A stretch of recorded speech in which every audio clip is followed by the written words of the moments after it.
Hello students, आज हमारी Photoshop की सेकंड क्लास है।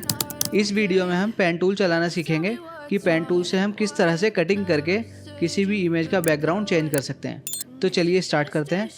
हम फोटोशॉप में सबसे पहले एक इमेज ओपन करा रहे हैं। कंट्रोल ओ करके कर सकते हो आप, या फिर इधर से ओपन कर सकते हो। तो यहाँ पर मेरे पास एक इमेज है, इसको मैं ओपन करा रहा हूँ फोटोशॉप में।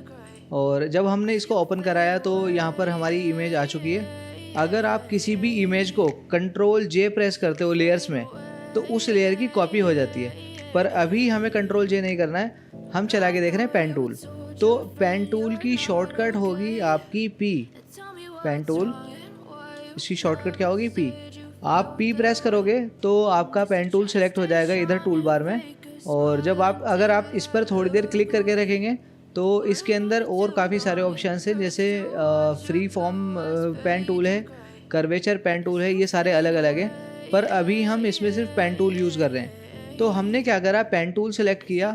और पेन टूल सेलेक्ट करने के बाद अगर आप क्लिक करते हो तो यहाँ पर आपको एक पॉइंट बना हुआ दिखाई देगा। और फिर आप और कहीं क्लिक करोगे तो स्ट्रेट लाइन आपको दिखाई देगी। यानी आप जहाँ पर क्लिक करते चले जाओगे तो इस तरह से आपको लाइन दिखाई देगी। ठीक है। और इसमें जो हमने पेन टूल में सिलेक्ट कर रखा है वो अभी यहाँ पर सिलेक्ट कर रखा है पाथ, ये चीज़ इधर। ठीक है। तो यहाँ से आपको अगर कटिंग करनी है किसी इमेज की तो आप पाथ सिलेक्ट रखोगे, और अगर आपको शेप क्रिएट करनी है तो आप यहाँ से शेप रखोगे। इसके अंदर दो ऑप्शन है हमारे पास जो अभी इनेबल है। तो अभी हम किस पर काम कर रहे हैं? पाथ पर काम कर रहे हैं। तो अगर इस तरह से आप क्लिक करते चले जाएंगे, स्ट्रेट लाइन बनती चली जाएंगी। पर अगर आपको कर्वनेस चाहिए, यानी अगर आप चाह रहे हो कि ये शेप जो लाइन है आपकी वो सीधी ना बने बल्कि कर्व बने, तो आपको क्लिक करके छोड़ना नहीं है, उसे क्लिक को थोड़ी देर होल्ड करके रखना है। और क्लिक करके आप माउस ड्रैग करोगे तो इस तरह से कर्व शेप आ जाएगी। जितना भी आप इसको कर्व करोगे उतना ही बड़ा हैंडल बनेगा। ठीक है। अगर आप इसको थोड़ा कम कर्व कर रहे हो तो छोटा हैंडल बन रहा है, और मैं इसको अगर ज़्यादा कर्व करूँगा तो उतना ही बड़ा आपका क्या होगा, हैंडल बनता चला जाएगा। ठीक है। पर इसमें जो हैंडल बन रहा है, यहाँ पर दो हैंडल आते हैं हमारे पास। एक ये पीछे वाला हैंडल है और एक ये हैंडल है। अगर आपको यहीं से दूसरी शेप शुरू करनी है तो अगर आप क्लिक करते हो तो ये चीज़ कर्व होके आ रही है इस वाले हैंडल की वजह से। तो जब भी आप कर्व करोगे तो आपको ये वाला हैंडल क्या करना होगा, ब्रेक करना होगा। आप इस हैंडल को ब्रेक कैसे करोगे? ऑल्ट के साथ आपने क्लिक करना है बीच वाले पॉइंट पर। 3 पॉइंट्स दिखाई दे रहे हैं हमें अभी। एक ये पॉइंट है, एक ये पॉइंट है और एक ये वाला पॉइंट है। मैं एक बार आपको फ्रेश पेन टूल चलाकर उस पर अलग से दिखा रहा हूँ। ये मैंने डिलीट कर दिया। और अगर मैं क्लिक करके यहाँ से यहाँ पर ला रहा हूँ तो स्ट्रेट लाइन बन रही है। अगर मैं क्लिक करके ड्रैग कर रहा हूँ तो हैंडल बन रहा है। पर मैं चाहता हूँ ये आगे वाला हैंडल ख़त्म हो जाए, तो आपको ऑल्ट प्रेस करके क्लिक करना है इस पॉइंट पर। आप इधर क्लिक करोगे तो ये पॉइंट ख़त्म हो जाएगा, और फिर आप दोबारा से इसको कंटिन्यू कर सकते हो। तो जब भी आपको कर्व करना है आप क्लिक करके ड्रैग करते जाओगे इस तरह से, तो शेप क्रिएट होती चली जाएगी। और आगे वाला हैंडल हमेशा ख़त्म करने के लिए आपको ऑल्ट दबाकर क्लिक करना है बीच वाले पॉइंट पे, तो ये चीज़ ख़त्म हो जाएगी। मैंने दोबारा यहाँ से शुरू किया। इस वाले हैंडल को ख़त्म क्यों करते हैं? ताकि यहीं से मैं शेप दोबारा इस शेप में बना सकूं। अगर मैं इसको डिलीट नहीं करूंगा और डायरेक्ट यहाँ पर क्लिक करूंगा तो ये इस तरह से आ गया। पर मैं चाह रहा हूँ कि इस तरह से शेप आए, तो आपको इसको ब्रेक करना पड़ेगा ऑल्ट के साथ।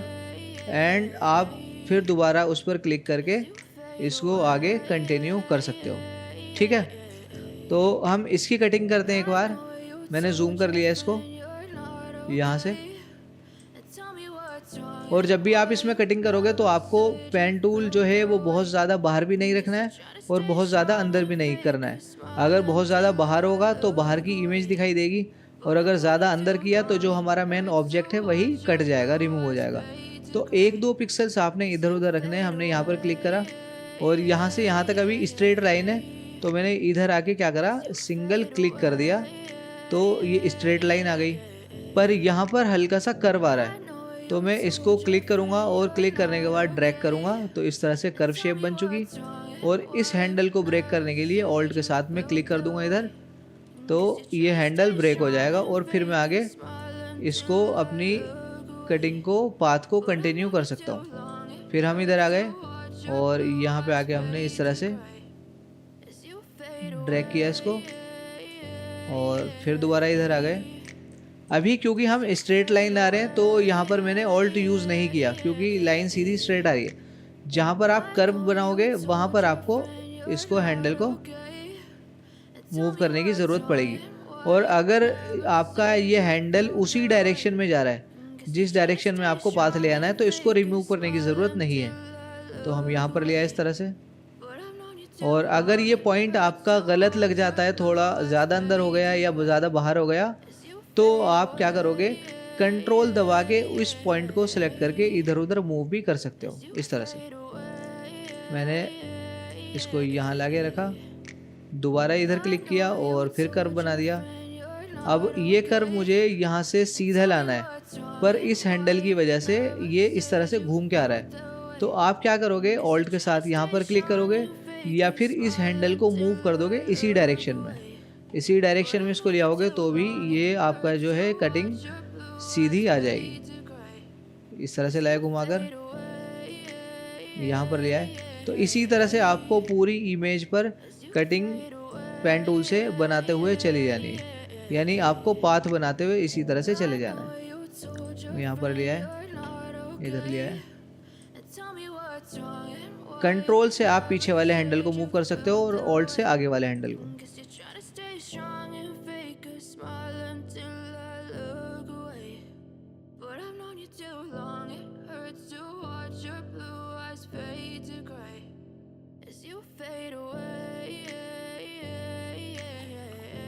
इस तरह से जैसे यहाँ पर ये इमेज ख़त्म हो रही है तो आप इसको डायरेक्ट इस तरह से बाहर से क्लिक करके लेकर आ जाओगे और यहाँ से फिर दोबारा आपको कंटिन्यू करते हुए उसी पॉइंट पर ले जाकर इसको ख़त्म करना है जहाँ से आपने पाथ बनाना शुरू किया था।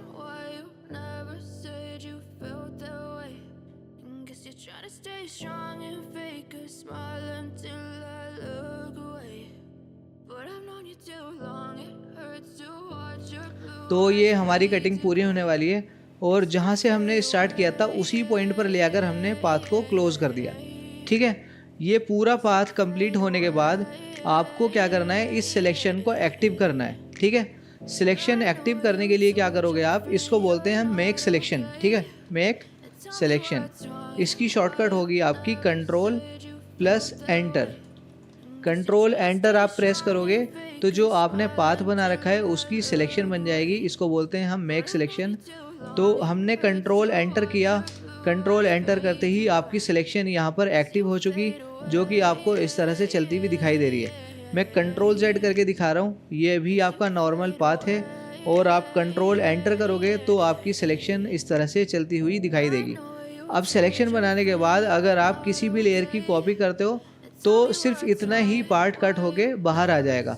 अगर आप नॉर्मली कोई भी लेयर सेलेक्ट करके कंट्रोल J करते हो तो पूरी लेयर की कॉपी होती है, पर क्योंकि अभी यहाँ पर हमने सिलेक्शन बना रखी है और आप अब अगर कंट्रोल J करोगे तो जितने पार्ट सिलेक्ट था सिर्फ उतना ही कट होकर ऊपर आ जाएगा, यानी सिर्फ उतनी की ही कॉपी होगी और बाकी कोई भी चीज़ की कॉपी नहीं होगी। अगर हम नीचे वाली लेयर ऑफ करके देखेंगे तो इस तरह से इसका बैकग्राउंड जो है वो रिमूव हो चुका और हमारी सिर्फ इतनी ही इमेज आई है। ठीक है, अगर मैं चाहता हूँ यहाँ पर कि इसका कैनवस का मैं थोड़ा सा साइज़ बड़ा कर दूँ तो मैं क्रॉप टूल लेके इसका साइज़ को यहाँ से इस तरह से बढ़ा सकता हूँ, इस तरह से। ओके किया मैंने यहाँ से, तो ये चीज़ आ रही है। अब अगर आप चाहते हो कि इसका बैकग्राउंड चेंज करना है, आपने यहाँ पर और कोई चीज़ लाके लगानी है आपको, तो आप फाइल में जाओगे और यहाँ से कर दोगे प्लेस। फाइल में जाकर एक ऑप्शन आता है हमारे पास प्लेस एम्बेड, इससे आप किसी भी दूसरी इमेज को इस ही सेम फाइल के अंदर इंपोर्ट करा सकते हो। तो हम फाइल में गए और यहाँ से किया हमने प्लेस एम्बेड। प्लेस एम्बेड जब आप करोगे तो आपको ऑप्शन दिखाएगा वो कौन सी इमेज आपको कहाँ से इंपोर्ट करके लानी है। तो मैं इस फोल्डर से एक ये वाली इमेज उठा लेता हूँ। मैंने ये वाली इमेज सेलेक्ट करी और इसको प्लेस करा दिया। जब हमने प्लेस कराया तो ये इमेज आ रही है, इसको मैं थोड़ा सा साइज़ स्केल कर देता हूँ इसका। यहाँ से ऑल्ट के साथ में स्केल करूँगा तो चारों तरफ से एक साथ स्केल होगा और इधर से हमने इसको क्या कर दिया, ओके कर दिया। ठीक है, पर हमारी जो हमने कटिंग करी थी वो इमेज दिखाई देनी बंद हो गई। क्यों? क्योंकि वो लेयर नीचे है और ये वाली लेयर जो हमने इंपोर्ट करी है ये लेयर ऊपर आई है। तो इस वाली लेयर को मैं ले आता हूँ नीचे, इसको हम नीचे ले आए। अब हमारी ये वाली इमेज भी दिखने लगी और ये वाली भी दिखने लगी। आप मूव टूल से इस इमेज को मूव करा सकते हो इस तरह से। अगर आपको कहीं भी मूव करनी है मूव कर सकते हो। और कंट्रोल टी प्रेस करके ट्रांसफॉर्म, ठीक है, कंट्रोल टी प्रेस करोगे तो ट्रांसफॉर्म ऑन हो जाएगा। आप इसका साइज़ भी छोटा बड़ा इस तरह से यहाँ पर कर सकते हो। मैं अभी इतना साइज़ रहने दे रहा हूँ और यहाँ से मैंने इसको ओके कर दिया। अब जो इस इमेज का फालतू एरिया है कैनवस का, वो मैं क्रॉप टूल से यहाँ से क्रॉप इस तरह से कर सकता हूँ, जो हमें एरिया नहीं चाहिए इस तरह से। ये हमने क्रॉप कर दिया और इसको यहाँ से ओके कर दिया, ठीक है। तो अगर आप इन दोनों लेयर्स को ऑफ करके देखते हो और नीचे वाली ऑन करोगे तो पहले इस इमेज का बैकग्राउंड ये था और अब हमने इसको कटिंग करके इसका बैकग्राउंड ये वाला कर दिया। तो इस तरह से आप पेन टूल से सिलेक्शन बना के किसी भी इमेज की कटिंग कर सकते हो और उसका बैकग्राउंड चेंज कर सकते हो।